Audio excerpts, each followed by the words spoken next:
Bonjour, voici aujourd'hui la vidéo numéro 11 d'algèbre linéaire, des préliminaires sur les applications linéaires. Alors, soit E et F, deux cas espaces vectoriels. F, une application de E vers F.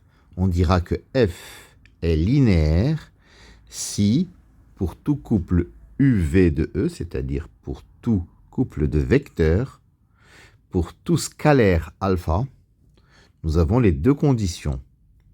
F de U plus V égale F de U plus F de V, et F de alpha U égale alpha F de U. Alors remarque, F de alpha U plus V, c'est alpha F de U plus F de V.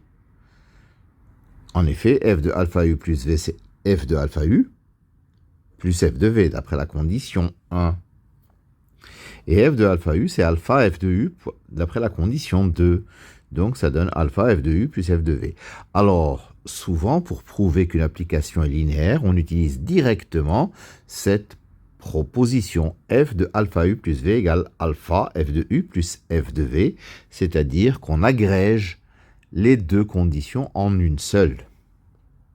Deuxième remarque, F de 0, c'est 0. En effet, F de 0, c'est F de 0 fois un vecteur U. 0 fois U, ça fait 0. Et F de 0 U, c'est 0 fois F de U, c'est-à-dire 0. Alors le premier 0, quand on écrit F de 0, c'est le 0 de l'espace de départ, c'est le vecteur nul de l'espace de départ. Et le 0 de l'espace d'arrivée, c'est celui qui est de l'autre côté du signe égal. F de 0, c'est en fait F de 0 E, c'est 0 F. Troisième remarque, F de sigma de I égale 1 à N des alpha I UI, c'est sigma de I égale 1 à N des alpha I F de UI. C'est une généralisation de la propriété 1. Alors, F de sigma des alpha I UI, donc, c'est l'image d'une somme, c'est la somme des images. Alors, c'est la somme de I égale 1 à N des F de alpha I UI. Et F de alpha I UI, c'est alpha I F de UI, d'après la propriété 2. Alors, application linéaire et image d'une base. Soit E un espace vectoriel de dimension n, B c'est E1, etc. En une base de E. Pour tout x de E, il existe alpha 1, etc., alpha n appartenant à k puissance n, des scalaires, alpha 1, alpha n, tels que x s'écrit sigma de i égale 1 à n des alpha i ei. Les alpha i, ce sont donc les coordonnées de x dans la base E1, En. Soit f un espace vectoriel et f une application linéaire de E vers f. F de x, bien entendu, c'est f de sigma de i égale 1 à n des alpha i ei, c'est-à-dire sigma de i égale 1 à n des alpha i f de ei. Ainsi, la seule connaissance de l'image d'une base permet de connaître l'image de n'importe quel vecteur. Donc, connaître les images des EI détermine entièrement l'application F. Alors, E est un espace vectoriel de dimension n, E1, etc. En en est une base. F un espace vectoriel de dimension P, F1, etc. Fp en est une base. F est une application linéaire de E vers F. Alors, F de E1, bien sûr, appartient à grand F, c'est une image. Il appartient à grand F.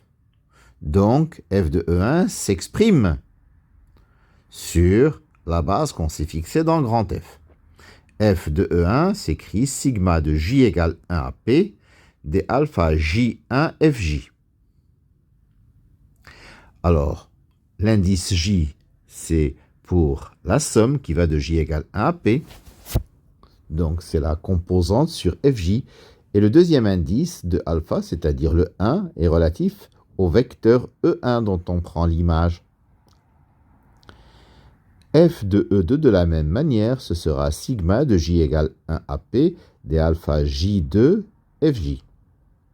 En fait, alpha 1, 2, alpha 2, 2, alpha 3, 2, etc., alpha P2, c'est les coordonnées de f de E2 dans la base F1, etc., Fp. Et ainsi de suite, f de En appartient à grand F. Donc f de En s'écrit sigma de j égale 1 à P de alpha Jn Fj. Les alpha J sont les coordonnées de f de Ei dans la base F1, etc., Fp. Alors, soit x appartenant à E. X s'écrit sigma de i égale 1 à n des ai. Les ai sont les coordonnées de x dans la base E1, En. F de x, c'est f de sigma de i égale 1 à n de ai, c'est-à-dire sigma de i égale 1 à n des ai, f de ei. Mais f de i, c'est sigma de j égale 1 à p des alpha ji fj. Donc les coordonnées de x dans E1, En et celles des f de ei dans F1, Fp nous fournissent f de x explicitement. Alors, donc, si E, grand E égale grand F, l'application linéaire F, on l'appelle un endomorphisme. Un endomorphisme, c'est une application linéaire d'un espace vectoriel E vers lui-même. Si F est bijective, on dira que F est un isomorphisme. Un isomorphisme. Et si F est à la fois un endomorphisme et un isomorphisme, ce sera un automorphisme. Voici donc la vidéo numéro 11 d'algèbre linéaire, la première sur les applications linéaires. Merci de votre attention.